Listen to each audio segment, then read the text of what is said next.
और मेरे प्यारे बच्चों, क्या हाल चाल। आज का हमारा टॉपिक है standing wave in a stretched string and normal mode of vibration. इससे पहले हमने स्टेशनरी वेव स्ट्रिंग के अंदर बनाया था, तुम्हें याद होगा। यानी कि हमने स्ट्रिंग लिया और उसको दोनों एंड से क्या कर दिया था, हमने फिक्स कर दिया था और उसके अंदर हमने स्टैंडिंग वेव बनाया था। तो हमने देखा था कि स्टैंडिंग वेव जब स्ट्रेच्ड स्ट्रिंग में बनता है तो दोनों एंड पे क्या होता है, इसका रिजिड सपोर्ट होता है। यानी कि इधर भी और इधर भी दोनों तरफ रिजिड एंड होता है उसका। और हमने देखा था कि जब वेव का रिफ्लेक्शन रिजिड एंड से होता है तो हमेशा वहां पर नोड बनता है। तो जैसे मैंने आपको एक बार बता देता हूँ, जैसे हमने ये स्ट्रिंग लिया था तो इसके अंदर अगर हम क्या करते हैं, स्टेशनरी वेव क्रिएट करते हैं तो हमेशा इस तरीके से मान लो स्टेशनरी वेव बना इस तरह से। तो यहाँ पर क्या होगा, हमेशा एक वेव जा रही है, एक वेव रिफ्लेक्ट होकर वापस आ रही है।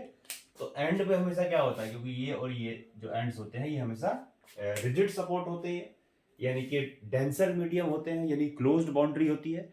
और जब क्लोज्ड बाउंड्री से रिफ्लेक्शन होता है और सुपर इम्पोज करती है वेव, तो हमेशा क्लोज्ड एंड पे नोड बनता है। तो यहां भी नोड बनेगा और यहां भी नोड बनेगा। दूसरी चीज हमने ये भी किया था पहले के लेक्चर्स में कि जब हमने रिफ्लेक्शन ऑफ वेव किया था फ्रॉम रिजिड बाउंड्री, तो जब रिजिड बाउंड्री से वेव का रिफ्लेक्शन किया था तो हमने देखा था कि इंसिडेंट वेव और रिफ्लेक्टेड वेव में 180 डिग्री का फेज डिफरेंस होता है।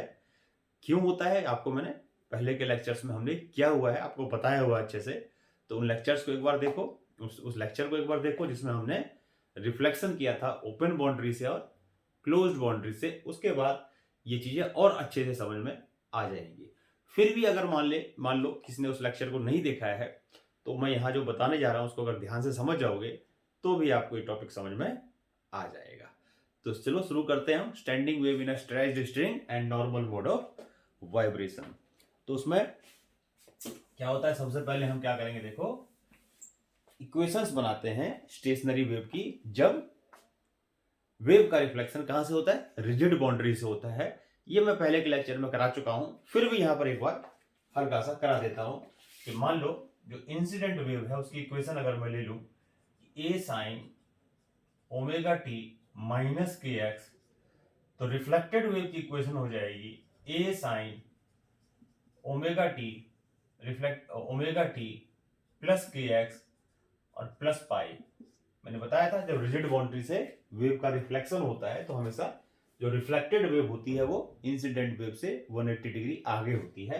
तो प्लस फाइव इसमें हम ऐड कर देंगे तो ये हमारा आ जाएगा फिर साइन, इसको अगर थीटा एज्यूम कर लें तो साइन 180 प्लस थीटा, आपको पता है क्या होता है, माइनस साइन थीटा होता है। तो रिफ्लेक्टेड वेव की क्वेश्चन आ जाएगी A sine omega t plus k x. तो ये रिफ्लेक्टेड वेव की हमारी इक्वेशन आ गई। कब, जब वेव का रिफ्लेक्शन रिजिड बाउंड्री से होता है तब। अब उसके बाद क्या करते हैं, सुपरपोजिशन प्रिंसिपल लगा देंगे। तो बाय सुपरपोजिशन प्रिंसिपल, और सुपरपोजिशन प्रिंसिपल से क्या होगा कि जो सुपर इम्पोज बनेगी वो y1 प्लस y2 होगी, है ना। ये सब चीज एक बार हम कर चुके हैं पहले। जब मैं रिफ्लेक्शन ऑफ वेव कराया था तो वहां पर देखना स्टेशनरी वेव में, स्टेशनरी वेव जो प्रोड्यूस होता है जब साउंड वेव का रिफ्लेक्शन रिजिड बाउंड्री से होता है और ओपन बाउंड्री से होता है, तो उसमें सारी चीजें करा चुका हूं पहले, दोबारा कर रहे हैं इसको। मैं मान लो तो ये हो जाएगा ए sine omega t minus k x minus ए sine omega t plus k x. अभी क्या करते हैं, इसमें से ए कॉमन ले लेते हैं और sine A minus sine B का फार्मूला लगा देते हैं। तो sine omega t minus k x minus sine omega t plus k x.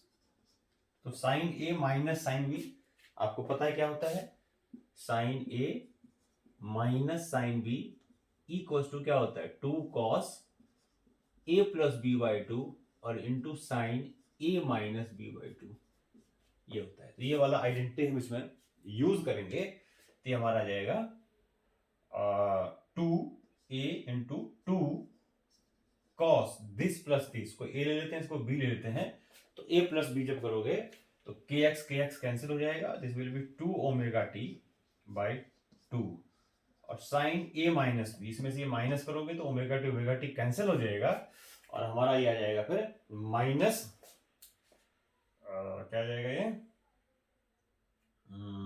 हमारा जाएगा दिस माइनस दिस, तो omega T cancel, minus 2 kx by 2 आ जाएगा, 2 से 2 कैंसिल हो गया, ये कैंसिल हो गया, ये माइनस बाहर आ जाएगा, तो सबसे बाहर लिख देते हैं इसको, minus 2a cos omega T into sine k x. ये हमारी सुपर इम्पोज वेव की इक्वेशन आ गई। इसको थोड़ा सा और सही तरीके से लिखेंगे तो y equal to minus 2a sine k x cos omega t. ये सुपर इम्पोज वेव की इक्वेशन आ गई इसके अंदर, स्ट्रेस्ड स्ट्रिंग के अंदर, या हम ये कह सकते हैं कि जो वेव का रिफ्लेक्शन रिजिड बाउंड्री से होता है और सुपर इम्पोज करती है वेव, इंसिडेंट और रिफ्लेक्टेड वेव, तो ये वेव की इक्वेशन आएगी। एंड दिस इज एग्जांपल, यानी कि जब हम स्ट्रिंग को कनेक्ट करते हैं, स्ट्रेच करते हैं बिटवीन टू रिजिड सपोर्ट, तो ये भी जो इसमें भी जो रिफ्लेक्शन होता है वो रिजिड बाउंड्री से ही होता है। तो ये हमारी इक्वेशन आ गई सुपर इम्पोज वेव की। अब इसमें मान लो कोई एक पर्टिकुलर टाइम ऑफ इंसिडेंस अगर मैं लूँ, जैसे हमने पहले करके देखा था सारा कि टी इक्वल टू 0 लिया तो क्या आता है, टी इक्वल टू t/4 पे कैसा आता है, 3t/4 पे क्या आता है, t/2 पे क्या होता है, ये सारी सिचुएशंस हमने लेकर के देखी थी कि स्टेशनरी वेव में कब क्या बनती है। तो यहाँ पर अगर देखो कि इसमें मैंने बताया था आपको पहले कि इस चीज को हम क्या बोलते हैं, ये पूरा का पूरा जो है, या इसको छोड़ो, तो ये पूरी की पूरी चीज जो है ये, इसको बोलते हैं एम्पलीट्यूड ऑफ वेव और इसको बोलते हैं फेज ऑफ वेव। तो अगर मान लो मैं वेव का फेज कांस्टेंट ले लेता हूं, कि यानी कि cos ओमेगा टी की वैल्यू फिक्स कर देते हैं, यानी टाइम को फिक्स कर देते हैं, क्योंकि cos ओमेगा टी की वैल्यू फिक्स होगी, अब टाइम फिक्स होगा, तो at any instant of time हम ये कह सकते हैं कि y x के साथ वेरी करेगा, और y क्या है, displacement of the particle from the mean.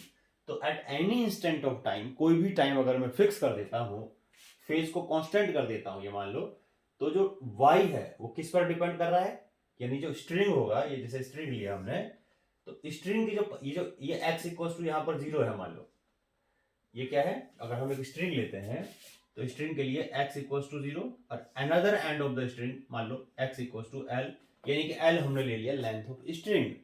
तो इस स्ट्रिंग के अंदर जो स्टेशनरी वेव बनेगी किसी भी टाइम पे, पर्टिकुलर टाइम पे, उसमें y की जो वैल्यू होगी वो x पे डिपेंडेंट होगी, और y क्या है, displacement of the particle from the mean.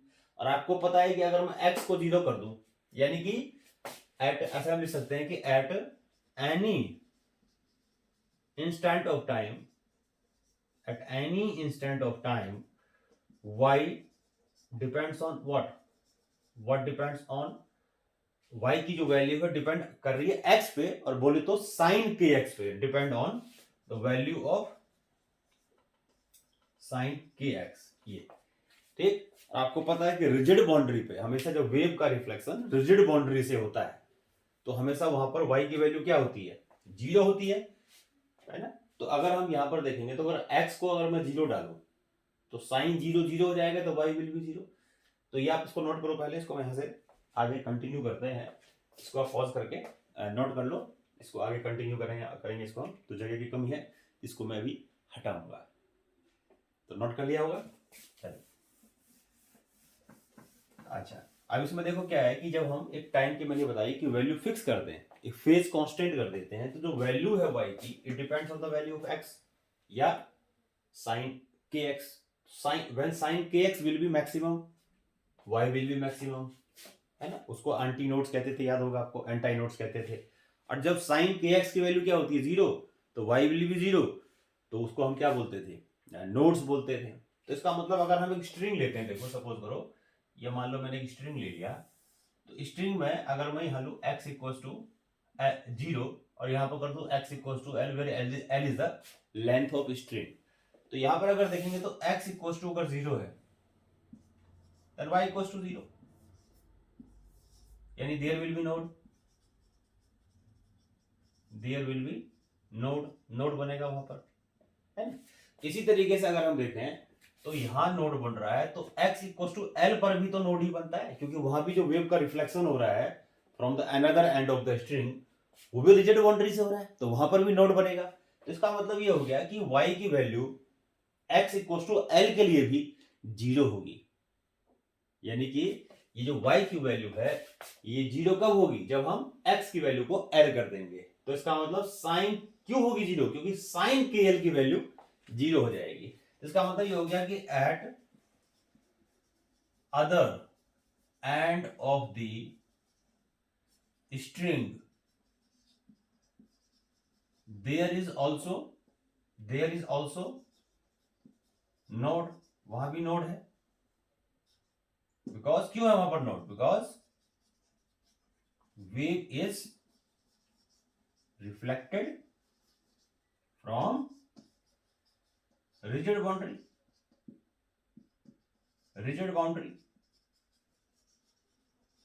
जब रिजिड बाउंड्री से वेव का रिफ्लेक्शन होता है तो वहां पर हमेशा जो सुपर इम्पोज होती है तो वहां पर हमेशा नोड बनता है।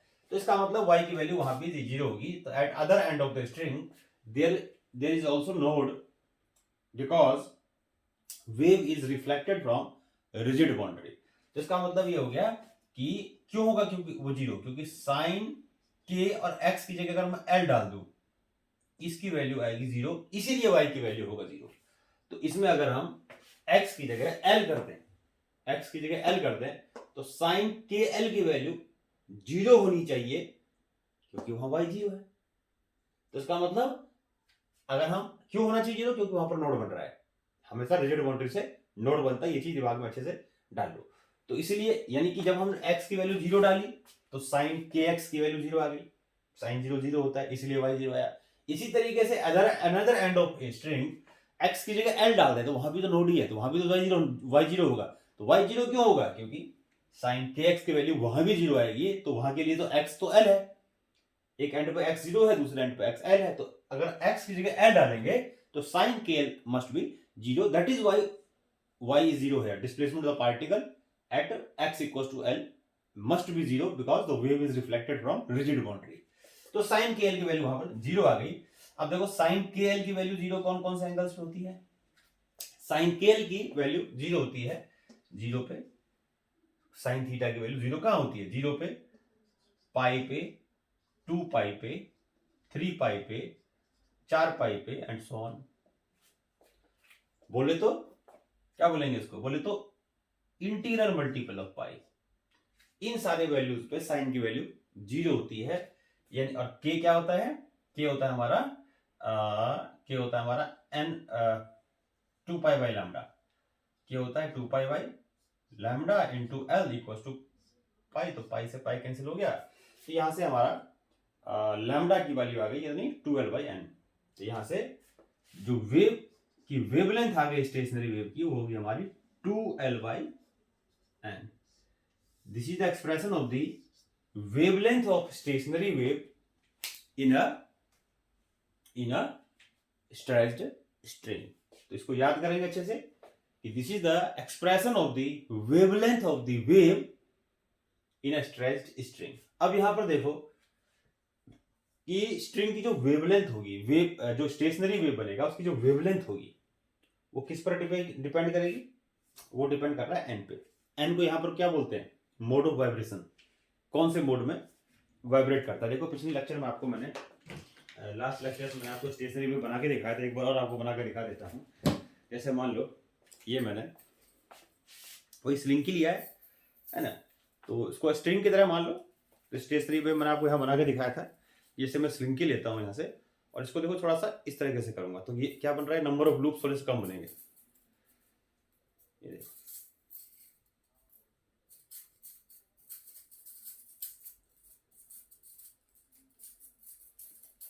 ये बना, देखो ये ऊपर नीचे हो रहा है। अब इसमें यानी कि अभी आपको कितने लूप दिख रहे थे, लगभग 2 लूप दिख रहे थे इसमें। अगर मैं इसी क्या करूँ, बहुत तेजी से करूँ, देखो अगर बहुत तेजी से वाइब्रेट करूँ तो लगभग मेरे को 3 लूप दिख रहा है, 3 लूप दिख रहा है आपको, है ना। और तेजी से वाइब्रेट करूँ तो और ज्यादा लूप्स बनेंगे। तो जितने ज्यादा, देखो कितने सारे लूप्स बन रहे हैं। तो ये कितने सारे लूप्स बनेंगे या कौन सा मोड में वाइब्रेशन होगा, वो डिपेंड करता है कि जो हमने जो प्रोड्यूस करी थी इंसिडेंट, हमने जो डिस्टरबेंस प्रोड्यूस किया था उसकी फ्रीक्वेंसी कितनी थी, है ना। तो वही यहाँ पर होता है मोड ऑफ वाइब्रेशन की जो इंसिडेंट वेव ले रहे हैं, जो फ्रीक्वेंसी की इंसिडेंट वेव होगी जाएगी, उसी फ्रीक्वेंसी की रिफ्लेक्टेड वेव आएगी, या उसी फ्रीक्वेंसी की वो होगी, उसी वेवलेंथ की रिफ्लेक्टेड वेव होगी, उसी वेवलेंथ की इंसिडेंट वेव होगी। तो फ्रीक्वेंसी क्या होगी वो डिपेंड करेगा, या वेवलेंथ क्या होगी डिपेंड करेगा किस पर, नॉर्मल मोड ऑफ वाइब्रेशन पे। मोड ऑफ वाइब्रेशन का मतलब एक सेकंड में हम कितनी बार हिला रहे हैं, तो जितनी बार हिलाएंगे उतने लूप्स बनेंगे, सीधी सी बात है। तो उसी को बोलते हैं क्या है, मोड्स ऑफ वाइब्रेशन बोलते हैं। इन सब चीज में क्या होगा कि फ्रीक्वेंसी अलग अलग होगी, वेवलेंथ अलग अलग होगी, लेकिन क्योंकि वेव की स्पीड जो होती है गिवन एक मीडियम में सेम रहती है, तो वी हमेशा क्या रहेगा, सेम रहेगा। आपको पता है कि speed of wave, transverse wave in stretched string, हमने ड्राइव किया था, फार्मूला क्या होता है, √T/m। तो v कांस्टेंट होगा, लेकिन अलग अलग मोड के लिए फ्रीक्वेंसी अलग अलग होगी स्टेशनरी वेव की, और वेवलेंथ अलग अलग होगी। तो इससे क्या होगा, जो नोड्स और एंटी नोड्स हैं वो उनकी पोजीशन भी बदलेगी, कहाँ नोड बनेगा कहाँ एंटी नोड बनेगा। तो वही सब हम इसमें करके देखते हैं अलग अलग मोड ऑफ वाइब्रेशन में। तो ये हमारा हो गया वेवलेंथ का expression in a wavelength of the stationary wave in a stretched string. अब इसी को यूज करके हम क्या करेंगे, देखो फ्रीक्वेंसी, अलग अलग मोड की फ्रीक्वेंसी और वेवलेंथ पता करेंगे।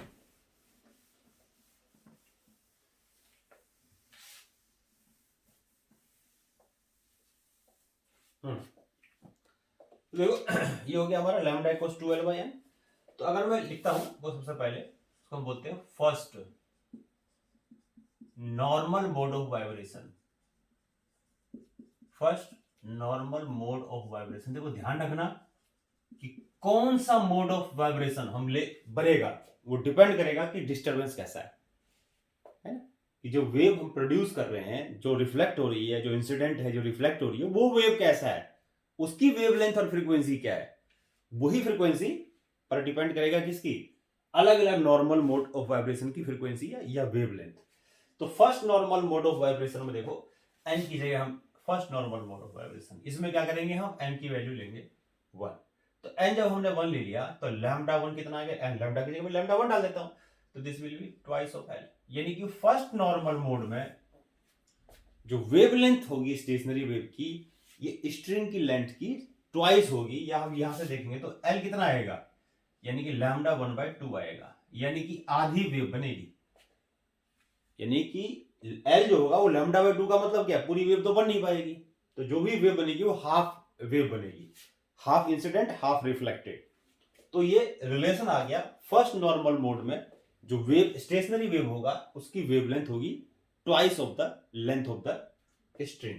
अच्छा फ्रीक्वेंसी निकालेंगे, देखो क्या होगा, f इंटू लैम्डा 1 कर देते, f1 कर देता हूं, equals to v, where v, what is v, where v is the speed of transverse wave in a stretched string। तो यहां से f1 आ जाएगा हमारा v अपॉन लैम्डा 1, तो v अपॉन लैम्डा 1 हो गया हमारा कितना, ट्वाइस ऑफ l। तो ये फर्स्ट नॉर्मल मोड की फ्रीक्वेंसी हो गई। यानी कि फर्स्ट नॉर्मल मोड में जो वेवलेंथ होती है स्टेशनरी वेव की, उसकी वेवलेंथ स्ट्रिंग की लेंथ की डबल होती है, और फ्रीक्वेंसी जो होती है वो v by twice of l होती है। ये ध्यान रखेंगे, ये फर्स्ट नॉर्मल मोड की फ्रीक्वेंसी होती है। अगर इसका मैं डायग्राम तुम्हें बना के दिखाऊं, तो ये मान लो हमारा हो गया स्ट्रेच्ड स्ट्रिंग। तो इसमें क्या होगा, मैंने क्या बताया, जो फर्स्ट नॉर्मल मोड में जो स्ट्रिंग की लेंथ होगी वो वेवलेंथ की आधी होगी। तो आधी का मतलब ये हो गया, देखो यहां नोड बनेगा, एक तो ये यहां नोड बनेगा, इस तरीके से एक हो गया हमारा इंसिडेंट वेव और एक हो गया हमारा रिफ्लेक्टेड वेव, एक लूप बनेगा इसमें। यहां पर अगर ध्यान से देखो तो यहां पर नोड बना है, यहां पर नोड बने तो हमेशा बनेगा, और यहां पर क्या बना है, एंटाई नोड बना है इस पोजीशन पे, यानी कि कौन सी लेंथ पे, L/2 पे बना है एंटाई नोड, और L पे और 0 पे क्या बना है, नोड। ये पोजीशन ऑफ नोड हो गया first normal mode of vibration के अंदर। अब इसमें क्या होता है, देखो इसको याद रखेंगे कि ये जो फर्स्ट नॉर्मल मोड ऑफ, देखो first normal mode of vibration वो वाइब्रेशन है जिस मोड ऑफ वाइब्रेशन में एक स्ट्रिंग जिसकी लेंथ मान लो L है, इससे कम फ्रीक्वेंसी की वेव उसमें प्रोड्यूस नहीं हो सकती। यानी कि v by twice of l, जो भी वेलोसिटी है या स्पीड है साउंड की इन द स्ट्रेच्ड स्ट्रिंग, वो डिपेंड करेगा टेंशन पे, मास पर यूनिट लेंथ पे। तो जो भी उसकी स्पीड है अगर हम उसकी लेंथ से डिवाइड कर देंगे, जो भी स्ट्रिंग की लेंथ है, तो इस मोड में जो स्टेशनरी वेव आएगी और उसकी जो फ्रीक्वेंसी होगी वो फ्रीक्वेंसी लीस्ट होगी, यानी कि इससे कम फ्रीक्वेंसी की ट्रांसवर्स वेव उस स्ट्रिंग में प्रोड्यूस नहीं हो सकती, या इससे ज्यादा वेवलेंथ नहीं हो सकता। तो इस फ्रीक्वेंसी को, ये मिनिमम फ्रीक्वेंसी है, this is the minimum frequency जो एक स्ट्रेच्ड स्ट्रिंग में प्रोड्यूस होती है। तो इस फ्रीक्वेंसी को क्या कहते हैं? फंडामेंटल फ्रीक्वेंसी बोलते हैं। यानी कि आगे के जो फ्रीक्वेंसी होगी वो उसका रिलेशन कुछ इसी फ्रीक्वेंसी के साथ होगा। तो this is the minimum frequency that a stretch that can be produced in a that wave can be that wave can be produced in a stretched string। इससे कम फ्रीक्वेंसी की वेव उसमें, stationary wave उसमें produce नहीं हो सकती है, ध्यान रखेंगे।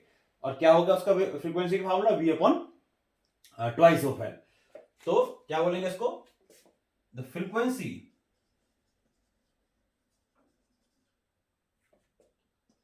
of this normal mode of vibration, frequency of this normal mode of vibration is minimum frequency है, इससे कम फ्रीक्वेंसी की वेव प्रोड्यूस नहीं कर सकता, स्टेशनरी वेव प्रोड्यूस नहीं कर सकता। तो frequency of this normal mode of vibration is minimum, और क्या कहते हैं इसको? Called fundamental frequency. Fundamental frequency called fundamental frequency, ठीक है। नोट और साउंड, जो इसमें से आवाज जो आएगी, नोट और साउंड प्रोड्यूस्ड कॉल्ड, क्या बोलेंगे इसको? Called first harmonic. Called first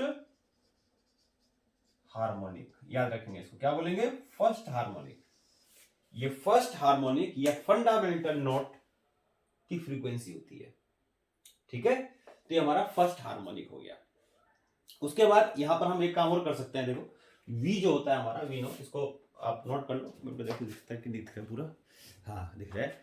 तो इसमें अगर हम देखो we know velocity of the, ये होता है आपका स्ट्रेच स्ट्रिंग के अंदर T बाई एम, तो V की जगह T बाई एम कर सकते हैं इसमें हम। तो expression will be like this, F1 जो हो जाएगा वो हो जाएगा हमारा 1 upon twice of L under root of T by M. ये what is T here? T is the tension in the string and M is the mass per unit length, sometimes also called linear mass density, ठीक है। चलो अब आगे देखते हैं। ये हमारा पॉज करके नोट कर लो आप, ये हमारा first normal mode of vibration हो गया। मैंने बताया कि कौन सा नॉर्मल मोड ऑफ वाइब्रेशन होगा वो डिपेंड करेगा कि जो सोर्स फ्रीक्वेंसी थी, जो डिस्टरबेंस हमने प्रोड्यूस किया इंसिडेंट वेव में, कैसी फ्रीक्वेंसी की इंसिडेंट वेव प्रोड्यूस हुई थी। तो उसको हम तो फर्स्ट का हो गया, मिनिमम क्या हो गया? First normal mode of vibration. अब लेते हैं second normal mode of vibration. तो हम लेते हैं second normal mode of vibration. तो second normal mode of vibration के n की जगह अगर मैं 2 कर दूं तो लैम्डा 2 हमारा कितना जाएगा? लैम्डा 2 आ जाएगा हमारा 2l अपॉन 2, यानी कि इसको कैंसिल करेंगे तो l आ जाएगा। यानी कि सेकंड नॉर्मल मोड में जो वेवलेंथ होगी, जो वेव प्रोड्यूस होगी स्टेशनरी वेव, उसकी वेवलेंथ स्ट्रिंग की लेंथ के इक्वल होगी। फ्रीक्वेंसी अगर निकालोगे तो F2 कितना आ जाएगा? V upon lambda 2। तो V रखने देते हैं, लैम्डा 2 ये डाल देते हैं, ये डालते हैं इसमें, या L डाल दो, उससे कोई फर्क नहीं पड़ता। चलो तो मैं ये डाल रहा हूं, अभी पता लग जाएगा क्यों डाल रहा हूं उसको। तो 2l/2 करूंगा तो 2 आ जाएगा ऊपर, ये आ जाएगा। ये मैंने इसलिए किया क्योंकि ये जो चीज थी V by twice of L, वो याद होगा आपको अभी इससे पिछले वाले में, वो था हमारा V of twice of L. This is the fundamental frequency. तो सेकंड नॉर्मल मोड की जो फ्रीक्वेंसी होगी F2, ये ट्वाइस होगी frequency of fundamental frequency. Second normal mode की फ्रीक्वेंसी फंडामेंटल फ्रीक्वेंसी की ट्वाइस होगी, ठीक। तो इसका मतलब ये हो गया इसमें कि अब जो हम इसमें बनाएंगे, देखो स्ट्रिंग के अंदर जो स्टेशनरी वेव बनाएंगे सेकंड नॉर्मल मोड के लिए, वो क्या होगा कि एंड्स पे तो हमेशा क्या बनेगी? अच्छा, पहली बात तो इसमें पूरी वेव बनेगी, लैम्डा इक्वल्स टू एल। एक कंप्लीट वेव का मतलब क्या होता है? ये अगर मान लो ये डॉटेड लाइन अगर बना दूं मैं, कंप्लीट वेव का मतलब हो गया कि एक ये हो गया, क्रस्ट हो गया, और एक ट्रफ हो गया, ये इंसिडेंट हो गया। ऐसे ही ये हमारा रिफ्लेक्टेड वेव बन जाएगा, ये हमारा हो गया रिफ्लेक्टेड वेव। दो लूप ऐसे याद करो, second normal mode, to loops, है ना। तो ये second normal mode of vibration हो गया। तो second normal mode of vibration में अगर ध्यान से देखो तो यहां हमेशा नोड बनेगा, यानी कहां नोड बन रहा है, 0 पे और L पे, और एक यहां बन रहा है यानी कि L/2 पे। कहां नोड बन रहा है, L 0 पे, L पे, सॉरी L/2 पे और L पे। एंटाई नोड कहां बन रहा है, देखो उसमें एंटाई नोड यहां हो गया A, और एक यहां बन रहा है A, यानी एंटाई नोड हो गया एक तो L/4 पे, L/4 पे एंटाई नोड बन गया, और ये हो गया हमारा 3L/4, ये दो जगह हमारा एंटाई नोड बन रहा है। ठीक है, तो ये नोड और एंटाई नोड की पोजीशंस हो गया, और ये सेकंड नॉर्मल मोड की फ्रीक्वेंसी होगी जो ट्वाइस है फंडामेंटल फ्रीक्वेंसी की, यानी कि सेकंड नॉर्मल मोड की जो वेव प्रोड्यूस होगी ट्रांसवर्स वेव, उसकी frequency first normal mode of vibration की फ्रीक्वेंसी की डबल होगी। इसको क्या कहते हैं, देखो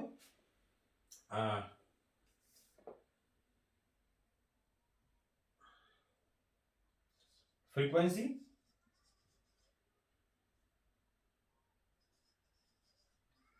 of this normal mode of vibration, frequency of this normal mode of vibration called vibration is twice the fundamental frequency, twice the fundamental frequency। Fundamental frequency का क्या होता है, ट्वाइस होता है। ठीक है, अब इसमें नॉट और साउंड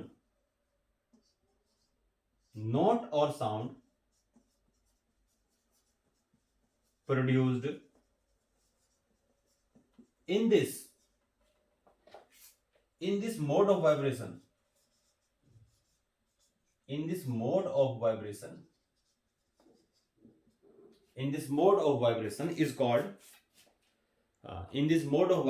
is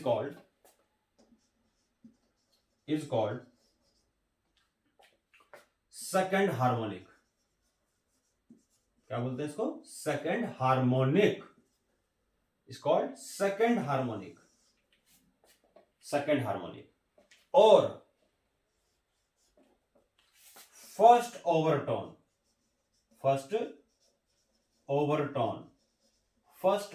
अब ओवरटोन क्या होता है, ओवरटोन का मतलब नाम से पता लग रहा है कि टोन के ऊपर एक सुपर इंपोज, यानी एक फ्रीक्वेंसी के ऊपर दूसरी फ्रीक्वेंसी सुपर इंपोज हो गई।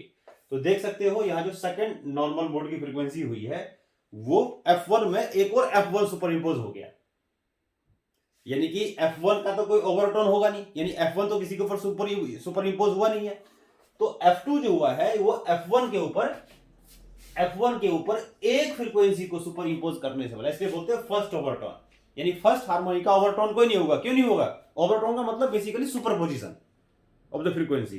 तो फर्स्ट जो फंडामेंटल फ्रीक्वेंसी थी वो तो किसी के ऊपर सुपर इंपोज था नहीं, क्योंकि उससे कम फ्रीक्वेंसी की तो वेव प्रोड्यूस होगी नहीं इसमें। तो सेकंड हार्मोनिक की जो वेव होगी, यहां से मैं दिखाया है कि F1 जो आया वो दोबारा से F1 के ऊपर सुपर इंपोज करने के बाद आया है। इसलिए अब क्या बोलते हैं, एक के बाद दूसरी जो बनी है वो एक वेव के एक फ्रीक्वेंसी के सुपर इंपोज होने से बनी, that is why it is called first overtone. समझ में आ गया। तो ये फंडामेंटल फ्रीक्वेंसी जो होगी वो तो किसी के ऊपर सुपर इंपोज हुई नहीं है, लेकिन जो सेकंड हार्मोनिक में जो फ्रीक्वेंसी है वो हुई है, वो फंडामेंटल को के ऊपर सुपर इंपोज करने से दूसरी फ्रीक्वेंसी बनी है, 2F1 बनी है, यानी ये इसके ऊपर सुपर इंपोज हो गया, ये इसके ऊपर सुपर इंपोज हो गया। ऐसे मान लो कि डबल फ्रीक्वेंसी की साउंड आ गई है फर्स्ट, और उसके ऊपर फ्रीक्वेंसी इंक्रीज कर गई है ना। कितनी फ्रीक्वेंसी इंक्रीज कर रही है, उसकी ट्वाइस हो गई है, यानी कि एक और फ्रीक्वेंसी उसके ऊपर सुपर इंपोज हो गई, ऐसे मान लो। तो इसीलिए इसका ओवरटोन क्या है, फर्स्ट ओवरटोन है, यानी कि एक के ऊपर एक सुपर इंपोज करना, एक ओवरटोन। ठीक है, तो ओवरटोन का मतलब ये हो गया। तो सेकंड हार्मोनिक का फर्स्ट ओवरटोन हो गया। तो ये हमारा सेकंड, यानी सेकंड हार्मोनिक की जो फ्रीक्वेंसी होगी फंडामेंटल की ट्वाइस होगी, ओवरटोन उसका हमेशा फर्स्ट होगा। ठीक है, आगे देखते हैं।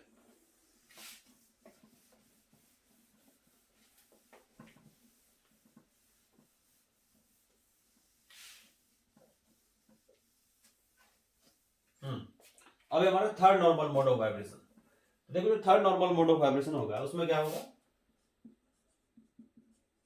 Third normal mode of vibration. तो third normal mode of vibration में एन की जगह हम क्या कर देते हैं, इसमें 3 कर देते हैं। तो हमारा जो लैम्डा 3 हो जाएगा that will be V upon कितना एन था, 2l बाई एन, तो 2l बाई एन हो गया 3 ये। तो इसमें जो l आएगा that will B 3 times of lambda 3 by 2 ये आ जाएगा। यानी इसको ऐसे लिख सकते हो लैम्डा 3 प्लस लैम्डा 3 बाई 2, यानी एक और आधी ऐसे वेव बनेगी इसमें। इस तरह की वेव, दो वेव बन जाएगी। दो वेव मतलब जो वेव स्ट्रिंग की लेंथ होगी उसमें 3/2 वेवलेंथ, जो भी वेव की स्टेशनरी वेव की वेवलेंथ होगी इस मोड में, स्ट्रिंग की लेंथ उसकी 1.5 टाइम्स होगी या 3/2 टाइम्स होगी, एक ही बात है। यानी lambda 3 plus lambda by 2।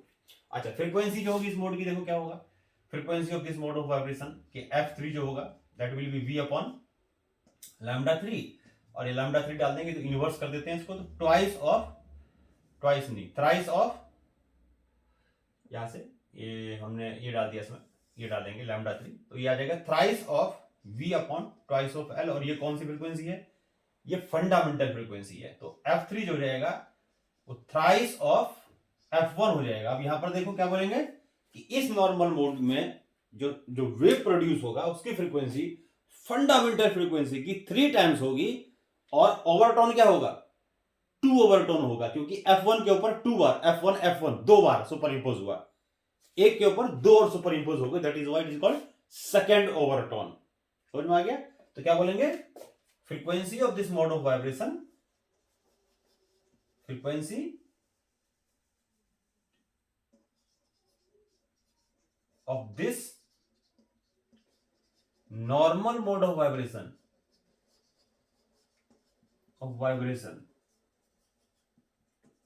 is thrice the fundamental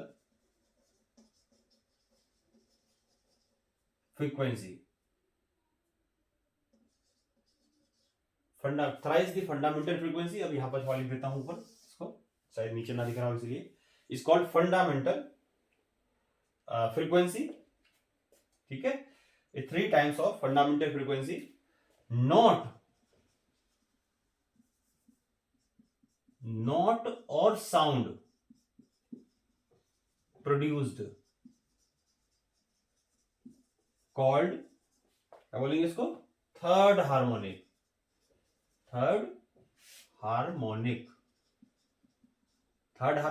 और सेकंड ओवरटोन।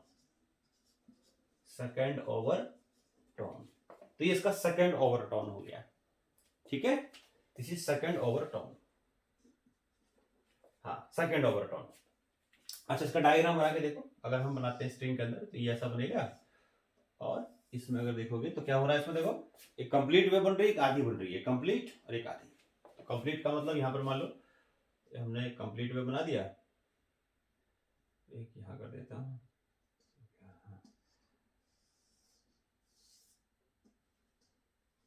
इस तरह से इंसिडेंट वेव हो गया, और ये हमारा फिर रिफ्लेक्टेड वेव हो गया। तो थर्ड नॉर्मल मोड में कितने लूप्स बनेंगे, 3। कहां का नोड बन रहा है, देखो एन एन एन, यहां तो हमेशा एन होगा, एक एन यहां, एक एन यहां एंटाई नोड बना, ए और ए। तो ये पोजीशन ऑफ एंटाई नोड हो गया। कौन कौन सी जगह हो गया, देखो ये अगर आप देखेंगे तो ये कितना है, ये हो गया l/3, ये कितना हो गया, l/3 हो गया, कितना है 2l/3, ये बन गया। एंटाई नोड कहां बना है, इसका आधा कर दो, तो ये हो गया l/6 पे बना है। अब इसमें यहां बना है तो यहां कितना हो गया, l/6 ऐड कर दो l/3 में, कितना आ जाएगा 2l/6, नहीं l/3 में ऐड कर दो, कितना यहां से आते कितना आ जाएगा, l/6 1 2 3 4 5 6, हाँ l/6 ऐड करते जाओ, तो l/6 ऐड कर दो उसमें, तो l/3 में तो l/6 ऐड करो, कितना जाएगा, ये आ जाएगा आपका 2l/6 3l/6 सॉरी 3l/6, तो ये आपका बनेगा l/2 पे। ये हो गया आपका L/2, L/2 हो गया। उसमें फिर 2L/3 में आप ऐड कर दो L/6, इसमें L/6 क्योंकि एक लेंथ जो है L/6, इसको 6 = 2 3 4 5 6, तो 2L/3 प्लस L/6, तो 6 आ गया, 4L प्लस L, तो ये क्या 5L/6, तो 5L/6 ये आ गया हमारा। तो ये पोजीशन ऑफ एंटाई नोड आ गया। L/6 पे एंटाई नोड बन रहा है, L/2 पे बन रहा है, 5L/2 पे हमारा एंटाई नोड इसमें बन रहा है। L/2 को थोड़ा सा हम चेंज करके लिख सकते हैं, लिख के बताया था भी आपको मैंने। तो इस तरीके से हमारी पोजीशन ऑफ क्या हो गया, एंटाई नोड हो गया, पोजीशन ऑफ नोड हो गया, और ये इसकी फ्रीक्वेंसी होगी। अब ऐसे अगर हम जनरलाइज कर देंगे इसको, तो nth नॉर्मल मोड, पॉज करके नोट कर लो सारा, ऐसे करेंगे हम nth normal mode of vibration, generalise कर देते हैं और सो ऑन करके लिख देते हैं क्या, for nth normal mode of vibration, for nth normal mode of vibration क्या लिख देते हैं, nth normal mode of vibration, nth normal mode of vibration. तो nth normal mode of vibration में क्या होगा, देखो lambda n equals to 2L/n, वही जो फार्मूला था हमारा, और सो ऑन करते जाओगे तो Fn जो आएगा वो n टाइम्स ऑफ F1 आ जाएगा, यानी इसकी जो फ्रीक्वेंसी होगी वो n टाइम्स होगी फंडामेंटल फ्रीक्वेंसी की। और फंडामेंटल फ्रीक्वेंसी आपको याद है क्या है, फंडामेंटल फ्रीक्वेंसी क्या थी, V/2 ऑफ L, ऐसे लिख सकते हैं इसको। और V क्या था, V था √T/M, तो ऐसे भी इसको लिख सकते हैं, इसको हम Fn, ये इस तरह से भी इसको लिख सकते हैं, है ना। तो क्या बोलेंगे इसको, यहां लिख देते हैं साइड में, तो क्या बोलेंगे, frequency of this normal mode of vibration, normal mode of vibration, in this normal mode of vibration is n times the fundamental frequency,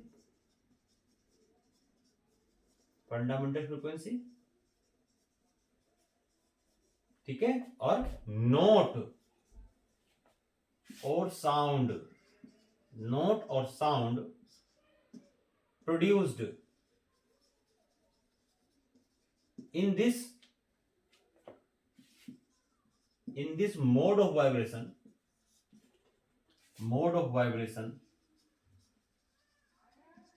called nth harmonic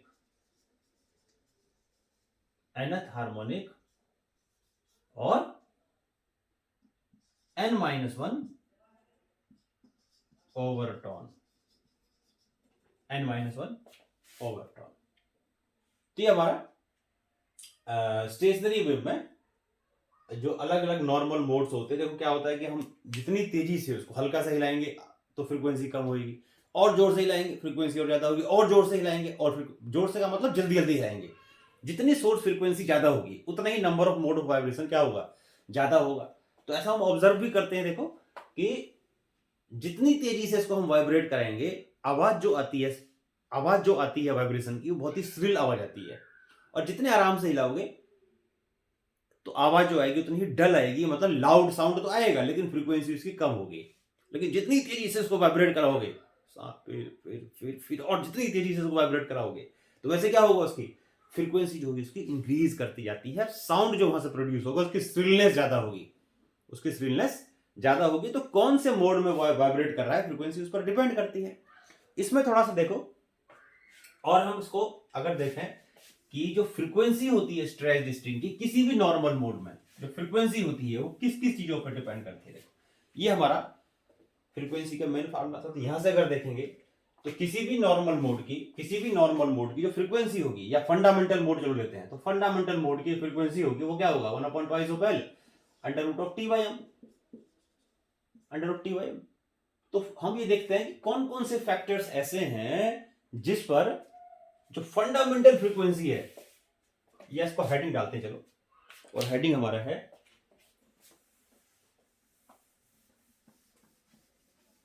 हाँ फैक्टर्स affecting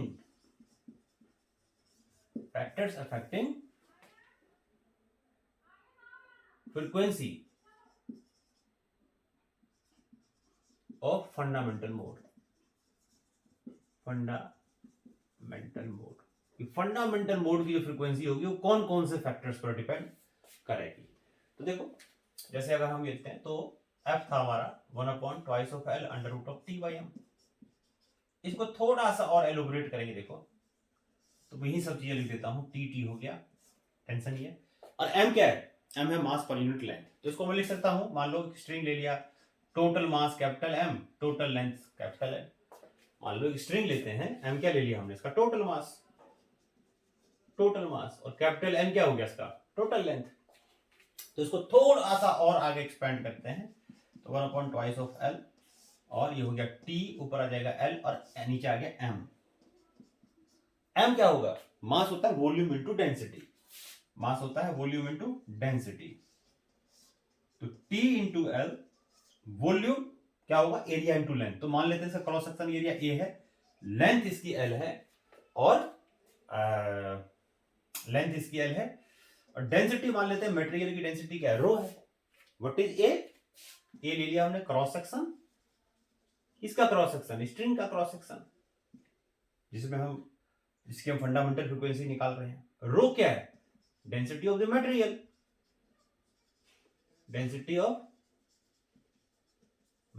ऑफ स्ट्रिंग, ये ले लिया। तो यहां से L से L cancel हो गया, तो क्या बच गया फिर हमारे? ये आ गया हमारा फिर जो फंडामेंटल फ्रीक्वेंसी आ गई 1/2 ऑफ L। एरिया की जगह हम लिख सकते हैं ऐसे कि पाई आर स्क्वायर लिख सकते हैं, पाई आर स्क्वायर। अगर आर को रेडियस ले ले तो थोड़ा सा और सही से लिखेंगे उसको, और आगे एक्सपेंड कर देते हैं, फंडामेंटल चीजों में ले आते हैं इसको। टेंशन अपॉन पाई, और डायमीटर चलो डी ले लो, तो d/2 हो गया। What is D? D is the diameter, ये ठीक है, और इनटू रो ये। तो इसमें से अगर बाहर निकालोगे तो क्या बाहर आ जाएगा? d/2 रूट के। What is D? D is the diameter, note कर लो। What is D? D is the diameter of the wire, string, diameter of string. तो area cross section pi R square होगा, तो आर यहां पर d/2 है, तो इसको बाहर ले आएंगे तो रूट के बाहर d/2 आ जाएगा, 2 ऊपर चला जाएगा और d नीचे रह जाएगा, तो ये आ जाएगा 1/LD। अब इससे ज्यादा हम फंडामेंटल चीजों को ब्रेक नहीं कर सकते। और यहां आ गया पाई और इंटू रो, ये आ गया फंडामेंटल फ्रीक्वेंसी का फार्मूला।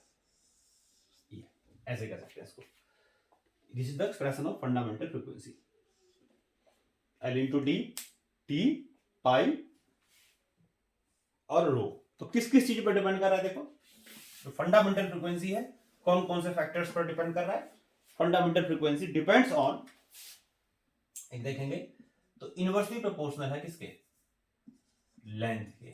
यानी जितनी बड़ी स्ट्रिंग होगी उसकी फंडामेंटल फ्रीक्वेंसी उतनी ही कम होगी, या फंडामेंटल फ्रीक्वेंसी कम होगी तो और सारी फ्रीक्वेंसीज भी कम होंगी इनकी।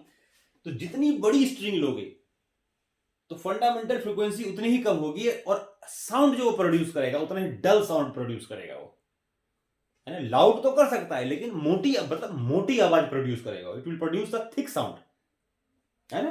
फ्रीक्वेंसी उसकी लो होगी, जितनी लेंथ उसकी ज्यादा होगी, जितनी लेंथ उसकी कम होगी उतनी ही हाई फ्रीक्वेंसी को फंडामेंटल प्रोड्यूस करेगा वो। दूसरी चीज देखो, जो फंडामेंटल फ्रीक्वेंसी है ये इनवर्सली प्रोपोर्शनल डायमीटर के, यानी जितना थिन वायर होगा, स्ट्रिंग होगा, उसमें उतनी ही हाई फ्रीक्वेंसी की फंडामेंटल फ्रीक्वेंसी होगी, और आवाज उतनी साउंड जो आएगा उतना श्रिल साउंड आएगा वहां से, है ना। जितनी मोटे वायर लोगे, मोटे स्ट्रिंग लोगे, आवाज उतना ही लाउड आएगा, फ्रीक्वेंसी उतनी ही कम होगी। तो लेंथ और डायमीटर का रिलेशन हो गया है। आगे देखो, एक होगा उसमें density, material density, square root of inversely proportional to square root of density.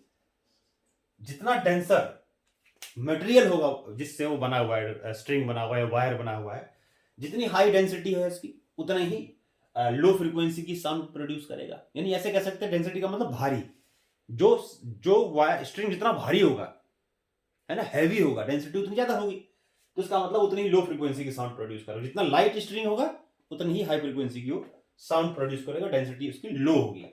तीसरी चीज, सबसे लास्ट चीज, तीसरी नहीं सबसे लास्ट है स्क्वायर रूट ऑफ टेंशन, है ना। तो जितना वायर को, स्ट्रिंग को जितना स्ट्रेच करके पकड़ोगे, देखा ना सितार होते हैं, गिटार होते हैं, उसमें वायर को लूज या टाइट करने का स्क्रू होता है, वो इसलिए होता है कि जितने टाइट करते जाएंगे उसको हम, स्क्रू को जितनी टेंशन बढ़ाते जाएंगे, frequency will be more more more and more frequency.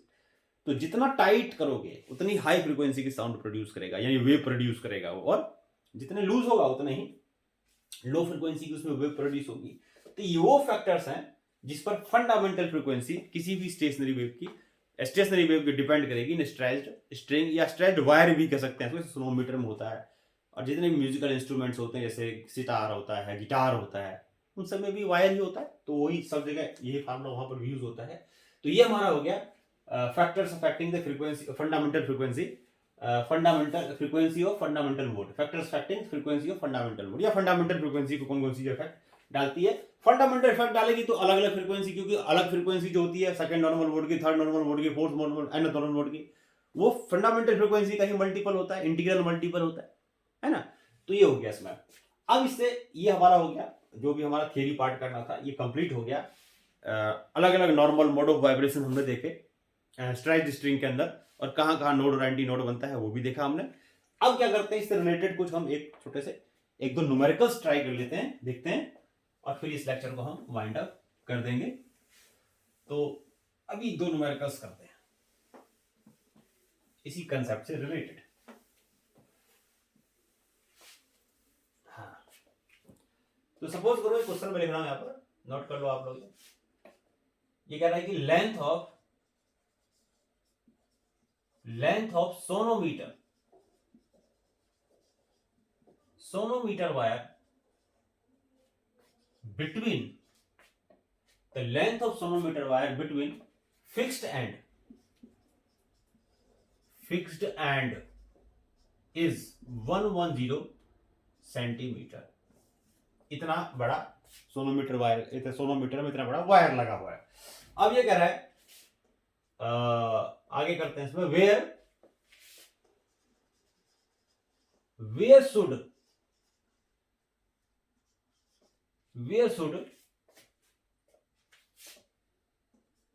the two bridges be placed? Where should the two bridges be placed so as to divide the wire, into three segments,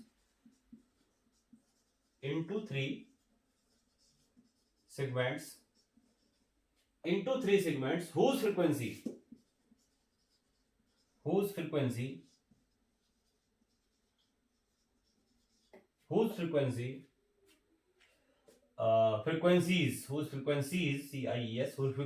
are in the ratio 1:2:3। ये मान लो एक हमें question दिया और कहता है कि the length of sonometer wire between fixed and is 110 centimetre, यानी सोनोमीटर वायर का फिक्स्ड एंड है स्टार्ट और एंड का, वो मतलब ऐसा मान लो कि स्ट्रिंग है, इसकी लेंथ 110 सेंटीमीटर है। Where should the two bridges be placed so as to divide the wire in 3 segments whose frequencies are in the ratio this। अब देखो इसमें है क्या, सपोज करो ये हमने सोनोमीटर वायर ले लिया, ये हमने एक सोनोमीटर वायर लिया, ये लिया हमने सोनोमीटर वायर। अब इसकी लेंथ पूरी कह रहा है कि 110 है सेंटीमीटर है। अब इसके बीच में हमने क्या कर दिया, दो ब्रिजेस लगा दिए, ये लगा दिए। अब कह रहा है कि दोनों ब्रिजेस कहां लगाओगे, किन लेंथेज पे कहां प्लेस करोगे, कि इनमें जो फंडामेंटल फ्रीक्वेंसीज होंगी, जो भी प्रोड्यूस होंगी 3 सेगमेंट्स में, 3 सेगमेंट्स बन गए, इन 3 सेगमेंट्स में जो फंडामेंटल फ्रीक्वेंसीज प्रोड्यूस होंगी वो उनका रेशियो ये होगा, ये हमें निकालना है। कहां इसको रखेंगे, मतलब लेंथ निकालनी बेसिकली, यहां से ये कहां रखेंगे, इसको यहां से कहां रखेंगे। ये ब्रिजेस मान लो B1 है, एक ब्रिजेस मान लिया B2 है, इनको कहां प्लेस करेंगे कि जो फंडामेंटल फ्रीक्वेंसीज होगी इसमें तीनों में, उनका रेशियो 1:3 होगा। देखो इसमें कैसे करेंगे इसको। देखो जो फंडामेंटल फ्रीक्वेंसी होती है, क्या होता है इसका फार्मूला स्ट्रिंग के अंदर, पता है आपको, ड्राइव कराया था अभी। एफ हो जाएगा कितना, तो फंडामेंटल फ्रीक्वेंसी होती है 1/2 ऑफ एल √T/m, ये होती है। ठीक, ये पूरा का पूरा अगर देखोगे तो टेंशन सेम है, पूरे वायर में टेंशन सेम होगी, एक ही वायर है। मास पर यूनिट लेंथ भी सेम होगा, इस सेक्शन के लिए, सेक्शन के लिए, सब कुछ सेम होगा। इस सेक्शन का क्या अलग अलग है, इस सेक्शन का लेंथ अलग अलग है।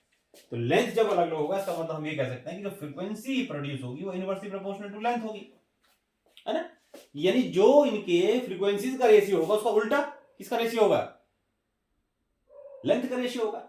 यानी फ्रीक्वेंसीज का रेशियो है 1:3, यानी कि ऐसे बोलेंगे तो कि F1, इसको यहां करते हैं, देखो F1 F2 F3, ये जो फ्रीक्वेंसीज जो भी वेव प्रोड्यूस कर रहे हैं, जो फ्रीक्वेंसीज हैं वो इनवर्सली प्रोपोर्शनल है लेंथ के। तो ये किसका आएगा रेशियो, L1 L2 1/L3 इसके इक्वल आएगा, है ना, इसके इक्वल आएगा। अब इसमें ये कह रहा है जो फ्रीक्वेंसीज है वो कौन से रेशियो में है, फ्रीक्वेंसीज का रेशियो कितना है, ये है 1:2:3, ये 1/L1 1/L2 1/L3, इसका इनवर्स कर दो। F1 L1 L2 L3 का रेशियो निकालते हैं तो इसका इनवर्स कर देंगे, नोट करो आप इसको पॉज करके, ठीक। तो अगर इसका हम इनवर्स कर देंगे तो कितना आ जाएगा, L1 L2 और L3, ये आ गया हमारा 1/3 और 1/, कितना था 1/2 और 1/3, ये आ गया, ये ठीक है। अब इसको हम क्या करते हैं, इसका एलसीएम लेकर के 6 आएगा, इसका एलसीएम 6 से मल्टीप्लाई कर देते हैं सारे रेशियोज को इधर, तो कितना हो जाएगा ये 6:3:2, क्या गया, ये इंटीजर्स में आ गया रेशियो। तो ये लेंथ का रेशियो आ गया, ठीक। अब जब लेंथ का रेशियो निकल गया तो total sum of the ratio क्या होगा, sum of the ratios equals to sum of the ratios will be, कितना होगा सम ऑफ द रेशियो, 6 3 9 2 11 आ गया, ठीक। इसको पॉज करके आप नोट कर लो। तो पहला जो होगा, पहले पार्ट की जो स्ट्रिंग लेंथ होगी वो क्या होगी 6/11, यानी इसका रेशियो 6, टोटल है 11 पार्ट, मतलब सम ऑफ द रेशियो 60, इसका पार्ट कितना है 6, तो इसका रेशियो कितना आ जाएगा 6/11, किसका, टोटल लेंथ का। यानी जो L1 हो जाएगा वो 6/11 टाइम्स होगा टोटल लेंथ का। तो इसको सॉल्व अगर करते हैं तो 6/11 और टोटल लेंथ कितनी थी 110, तो ये टाइम टाइम्स हो गया तो कितना आ गया फिर ये 60 सेंटीमीटर की लेंथ आ गई। यानी पहला जो ब्रिज होगा वो 60 सेंटीमीटर दूर होगा वन एंड से, ठीक है। तो पॉज करके आप नोट करो, अगला देखते हैं क्या होगा अगले का। दूसरे का जो होगा L2, देखो L2 क्या होगा, L2 अगर देखेंगे तो ये होगा हमारा 3/11 times of what, 3/11 times of 110 L, this will be 30। यानी जो दूसरा होगा वो तीसरे वाले से कितना दूर होगा, कितना होगा, यानी ये दूसरा वाला पार्ट होगा, तीसरे वाले से कितना होगा, ये हो गया आपका 30। तो 60 30 90, तो तीसरे की लेंथ अपने आप पता लग जाएगा, निकाल के भी देख सकते हो। L3 कितना जाएगा भाई, अगर माइनस करो आप तो ये कितना हो गया, ये आ गया आपका 60 सेंटीमीटर, यहां से आता कितना हो गया 30 सेंटीमीटर। अगला पार्ट आप वैसे निकाल सकते हो, 60 + 30 110 से माइनस कर दो तो 20 आ जाएगा, निकाल के देखते हैं आएगा नहीं आएगा। तो अगला हो गया हमारा L3 आ जाएगा, देखो 2/11 × 11 110, कितना आ गया 20 आ गया, 20 सेंटीमीटर, ये 20 सेंटीमीटर हो गया अगला। ये वो डिस्टेंसेस है, यानी कि पहला वेज कितना डिस्टेंस पे होगा, टोटल डिस्टेंस लेंगे वन एंड से, यहां x = 0 था, ये मान लो। तो हमें पूछा था कि जहां स्टार्टिंग से कहां कहां रखेंगे, ये तो डिस्टेंसेस आई इनके बीच की। तो अगर ये पॉज करके नोट कर लो, तो अगर हम पहला देखेंगे तो फर्स्ट कहां दूर है, position of first bridge, position of first bridge, जो पहला ब्रिज है वो कहां है, ये हमारा 60 सेंटीमीटर पे। Second bridge, position of second bridge, second bridge starting से ले रहे हैं, तो पोजीशन ऑफ सेकेंड ब्रिज है हमारा कितना, ये हमारा कितना था, 60 प्लस 30 90 सेंटीमीटर यहां से, तो 60 प्लस 30 हो गया हमारा 90 सेंटीमीटर, ये हो गया ऐसे। तो ये दोनों पोजीशन निकल गई ब्रिजेस की, कहां होगी, समझ में आ गया। तो इस तरीके से जो फ्रीक्वेंसीज का रेशियो था उससे हमने क्या कर दिया, पहले लेंथ का रेशियो निकाल दिया, लेंथ के रेशियो का सम कर दिया, और इसकी फिर अलग अलग लेंथ पता लग गई कि ये जो फ्रीक्वेंसीज का रेशियो, जिन फ्रीक्वेंसीज की अगर वो साउंड प्रोड्यूस वेव प्रोड्यूस कर रहा है तो उन पार्ट्स की लेंथ कितनी होगी, तो उन पार्ट्स की लेंथ निकल गया। उसके बाद हमने स्ट्रिंग के वन एंड से ये निकाल दिया कि जो ब्रिजेस है वो कहां कहां रखे हैं। ठीक है, एक और क्वेश्चन करते हैं हम इसी का।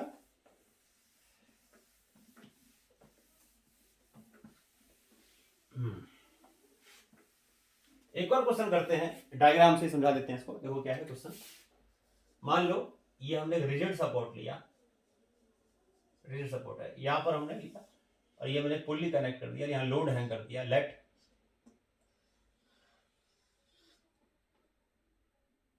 मान लेते हैं ये लोड जो है हैंग्ड है, ये हमारा 1.6 kg का लोड ले लिया, यहां से हैंग्ड है, ठीक है, और ये लेंथ है यहां से यहां तक की 20 सेंटीमीटर वर्टिकल वाले की, और हॉरिजॉन्टल वाले की मान लो ये लेंथ है 90 सेंटीमीटर, ये लेंथ है। तो हमसे पूछा है कि what is the speed of wave, what is the speed of A wave in the portion, यहां से यहां तक ये हॉरिजॉन्टल वायर में, व्हाट इज द, क्वेश्चन क्या है, what is the frequency of wave, frequency निकालते हैं, what is the fundamental frequency, what is the fundamental frequency, fundamental frequency of the wave in portion 90 centimetre long. ये 90 centimetre long wire है, दोनों में frequency अलग अलग होगी, ध्यान रखना, क्योंकि यहां पर दो वायर बन गए, ये एक ये टेंशन आगे सेम होगा क्योंकि एक वायर में एक ही टेंशन होता है, लेकिन क्योंकि हॉरिजॉन्टल और वर्टिकल स्ट्रिंग की लेंथ है, वही वेज वाला क्वेश्चन अभी ब्रिजेस वाला जैसा मान लो, इसे ब्रिज मान लो, तो एक ये पोर्शन हो गया, ये पोर्शन हो गया, दोनों की लेंथ क्योंकि अलग अलग है, देखते हैं कितना होगा, जो भी निकलेगा अभी निकल जाएगा। तो ये हमारा हो गया, ये निकालते हैं, तो क्या होगी फंडामेंटल फ्रीक्वेंसी, क्या होता है फ्रीक्वेंसी, फंडामेंटल फ्रीक्वेंसी f1 मान लेते हैं इसको, तो 1/2 ऑफ l इंटू √t/m। तो क्या क्या चाहिए आपको इसमें, एक तो चाहिए आपको मास पर यूनिट लेंथ इसका चाहिए, और क्या चाहिए इसमें, टेंशन, कि टेंशन कितना इसमें होगा, टेंशन वायर में कितना होगा, एक तो आपको टेंशन चाहिए, ठीक है, तो मास पर यूनिट लेंथ और इसका टेंशन। तो टेंशन कैसे निकलेगा, देखो, क्योंकि एक वायर में पूरे में टेंशन सेम होगा, तो यहाँ टी मान लेते हैं इसमें टी, क्योंकि पूरा का पूरा सिस्टम स्टेशनरी है, इसमें पूरे में टी होगा। इस वायर में यहां से अगर देखेंगे तो यहां से टेंशन क्या होगा, इसका इधर से टी होगा, और यहां से बनाएंगे तो यहां से टी होगा, इस तरह से। तो ये ब्लॉक क्या है, स्टेशनरी है, तो T minus M G equal to 0, तो T इक्वल टू क्या हो गया, mg, यानी कि 1.6 इंटू जी ले लिया, 10 ले लो, चलो, तो 16 न्यूटन का टेंशन हो गया, 16 न्यूटन का टेंशन हो गया जो इस पोर्शन में होगा, ठीक है, 90 सेंटीमीटर वाले में। तो L हमें पता है, टेंशन हमने निकाल दिया, अब क्या चाहिए, मास पर यूनिट लेंथ।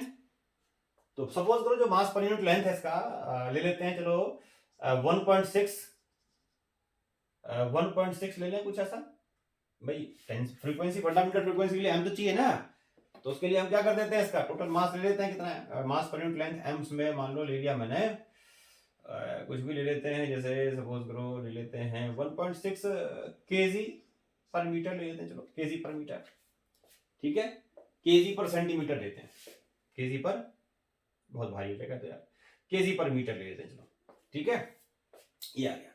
तो इसमें डाल देंगे, पुट कर देंगे वैल्यू, तो F1 कितना आ जाएगा 1/2, L ले लिया हमने 90 सेंटीमीटर 0.9 मीटर में चेंज कर दिया इसको, और ये टेंशन कितना है हमारा 16 न्यूटन आ गया, और ये था 1.6 ये आ गया, तो ये 10 टाइम्स में जाएगा, 10 आ गए, तो 1/2 1.8 और इंटू √10, तो ये आ गया √10/1.8। इसको सॉल्व कर लेंगे जो भी, ये फंडामेंटल फ्रीक्वेंसी हमें ऐसे पता लग जाएगी कौन सी फ्रीक्वेंसी की फंडामेंटल फिर कौन सी फ्रीक्वेंसी की वेव यहाँ पर प्रोड्यूस होगी, स्टेशनरी वेव।